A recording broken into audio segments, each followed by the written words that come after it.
కురుక్షేత్ర యుద్ధ భూమిని ధర్మక్షేత్రం అని పిలుస్తారు.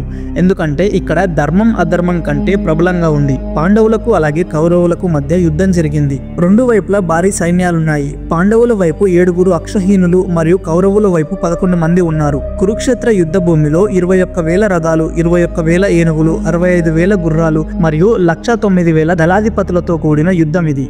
కురుక్షేత్ర యుద్ధ భూమిలో వాడిన కొన్ని శక్తివంతమైన అస్త్రాల గురించి మనం ఇప్పుడు తెలుసుకుందాం. నెంబర్ 1 నారాయణ అస్త్రం. ఈ అస్త్రం శ్రీహరి విష్ణువుకి చెందింది, అలాగే చాలా శక్తివంతమైనది కూడా. ఈ ఆయుధాన్ని ఎవరైనా ప్రతిఘటించాలని చూస్తే అది మరింత శక్తివంతంగా మారుతుంది. నారాయణ అస్త్రాన్ని మొదటగా కురుక్షేత్ర భూమిలో వాడింది అశ్వత్థామ. తన తండ్రి ద్రోణాచార్యుల్ని చంపారనే కోపంతో పాండవుల సైన్యం మీద ఈ అస్త్రాన్ని ప్రయోగించాడు. కానీ ఈ అస్త్రానికి విరుగుడు తెలిసిన శ్రీకృష్ణుడు తమ సైన్యానికి ఆయుధాలు వదిలి ఆ అస్త్రాన్ని చేతులు జోడించి నమస్కరించాలని ఆదేశించాడు. అలా చేయడం వల్ల ఆ అస్త్రం ఎవరిని ఏం చేయలేకపోయింది. నెంబర్ 2 పశుపతస్త్రం. భగవంతుడైన శివుడు మరియు మహంకాళి యొక్క వ్యక్తిగత ఆయుధం ఇది. ఈ ఘోరమైన అస్త్రం మొత్తం సృష్టిని నాశనం చేయగల సామర్థ్యాన్ని కలిగి ఉంటుంది. అర్జునుడు తన తపస్సు ద్వారా మహాదేవుణ్ణి సంతోషపెట్టి ఈ అస్త్రాన్ని పొందాడు. కానీ ఈ అస్త్రాన్ని ఉపయోగించాలంటే సరైన కారణం ఉండాలి. అలా ఏదైనా కారణం లేకుండా ఈ అస్త్రాన్ని ప్రయోగిస్తే అది పనిచేయదు. అందువల్ల స్పష్టమైన కారణం లేనందుకు అర్జునుడు దానిని కురుక్షేత్రంలో ఉపయోగించుకోలేకపోయాడు. మహేశ్వర అస్త్రం. ఈ ఆయుధం భగవంతుడైన మహాదేవుడి యొక్క 3వ కన్ను యొక్క శక్తిని కలిగి ఉంటుంది. అది ఒక్కసారిగా శత్రువులను బూడిదగా మార్చగలదు. ఈ ఆయుధాన్ని ఎదుర్కోవడానికి ఏకైక మార్గం భగవాన్ శివ లేదా శ్రీహరి విష్ణు ఆయుధాన్ని ఉపయోగించడం. నెంబర్ 4 నాగాస్త్రం. ఈ అస్త్రం పాము రూపాన్ని పొందింది. అర్జునుడికి వ్యతిరేకంగా కర్ణుడు దాన్ని సమర్థవంతంగా ఉపయోగించడంలో విఫలమయ్యాడు. ఎందుకంటే శ్రీకృష్ణుడు అర్జున్ని రక్షించాడు. ఈ అస్త్రానికి గురైన వారు విషం కక్కుకొని చనిపోతారు. అలాగే ఈ అస్త్రం చాలా వేగంగా గమ్యాన్ని చేరుతుంది.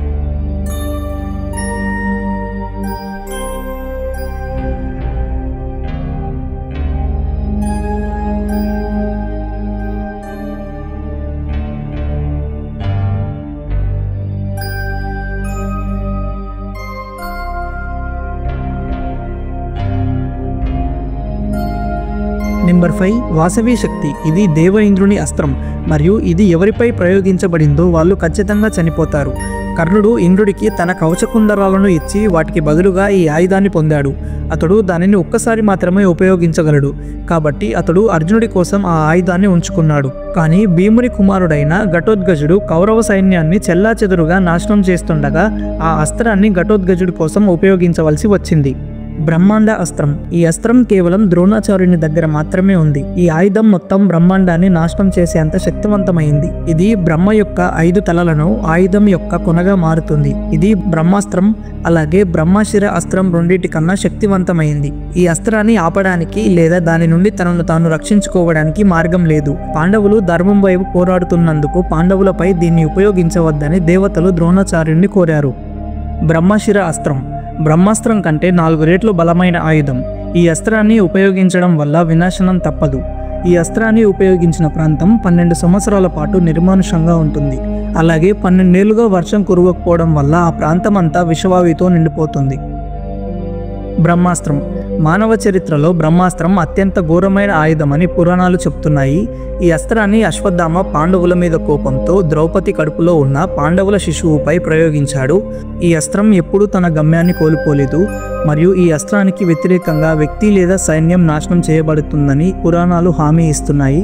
బ్రహ్మాస్త్రానికి వ్యతిరేకంగా ఎదురుదాడి చేయడానికి లేదు, తనను తాను రక్షించుకోవడానికి మార్గం కూడా లేదు.